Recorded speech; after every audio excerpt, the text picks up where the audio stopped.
Hi, I'm Carl McGee. I'm the University Archivist here at Stirling. I'd like to introduce the Peter Mackay Archive. The archive contains a huge amount of material relating to the independence movements in southern Africa in the second half of the 20th century.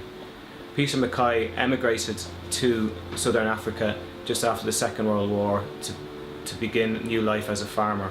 However, he got involved in the independence campaigns, and his papers provide a detailed record of his activities.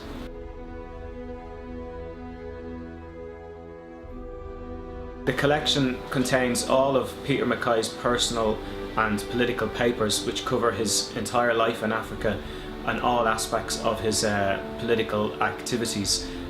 Within the papers here, you'll find correspondence with many of the major political figures in Southern African history, and the collection documents Peter Mackay's activities supporting the independence movements in Malawi and Zimbabwe and South Africa. It's just a really comprehensive collection. Not only does it contain all of his correspondence, it contains material to do with the various publications he worked on, political magazines in Malawi and Zimbabwe. The collection also contains a huge photographic archive of thousands of photographs that Peter Mackay took in Southern Africa during a period of great change.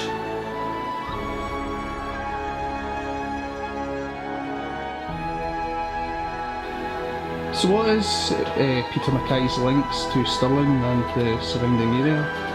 Well, Peter Mackay's family came from Doon, which is a town just outside Stirling, and that's the Scottish link to the connection. And Peter Mackay was very keen for his papers to come to the University of Stirling because of its reputation in the area of African history. So when his family came to pack up and move his collection, Stirling was the natural choice.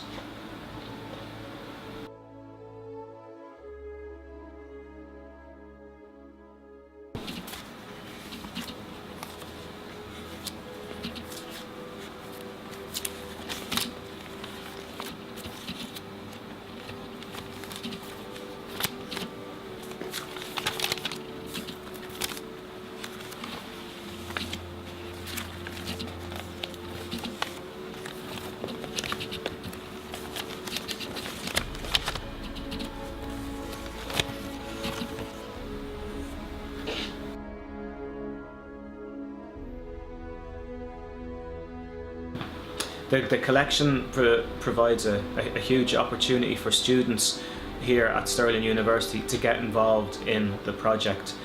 We welcome students to volunteer in the archives, gaining first-hand experience working with archive material. Many of those students who do volunteer with us go on to a career working in archives, so they would get first-hand experience helping to assist the project in sorting and arranging the collection. And once the collection is fully catalogued, it can then be used for teaching as part of some of the history courses that are offered here at Stirling University.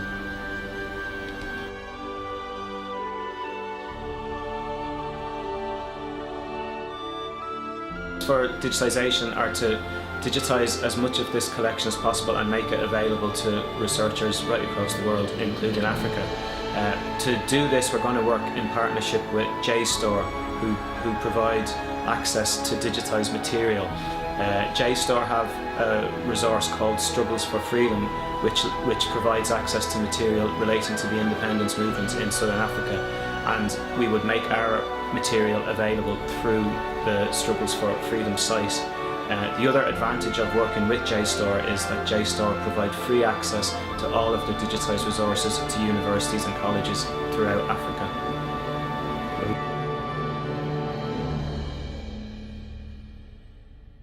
This money through this campaign would enable us to carry out the essential conservation and cataloguing work needed on the collection. The collection is a huge resource with thousands of documents and thousands of photographs, and all of that material needs special archival care. The funding will enable us to employ a project archivist who can catalogue the collection and make it available for use by researchers both in the university and right across the world. We would also be able to repack the collection in archival quality boxes and folders which will enable its long-term preservation. And we also hope to digitise a huge amount of material from the archive, making it available to researchers right around the world, including Africa.